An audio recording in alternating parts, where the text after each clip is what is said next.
sila warra baaleetii fi galatatu malee warri galatan beene warri mataa sunsuma warri seeran faallaa bololaan taaqqoof dhundhuma ijan qabduuf tasumaa dantaa ofiitiif malee sila ummata baaleetii fi galatatu malee.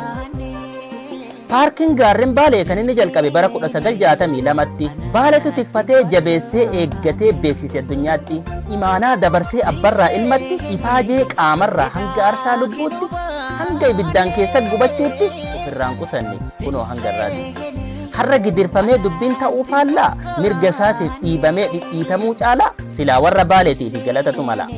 Mootummaa Oromooti maqaa yoo kaafamu garuu mirgi Oromoo tasan kabajamu qabeenya saamamuu lafarraa dhiibamuu dirqamaan buqqisaa mannisaa diigamuu biqiltuu mukaatii gadiitti mirgi isaa laallamu hanga harree biyya keenyaa namni hin kabajamu.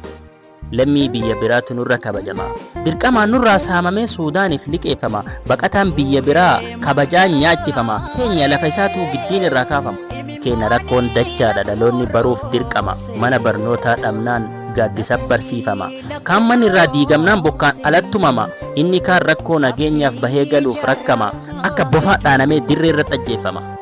Silaa waan baay'ee jira kan biyyatti hojjetamu hanga nurraa saamamee biyya alaaf liqeeffamu warra garaa okkoteetti kun ittiin dhaga'amu warri waan garaa yaadu akka harree wadalaa waa heedhuma namummaatu isaaf hin galle sila malee silaa warra Baaleetii fi galatatu mala.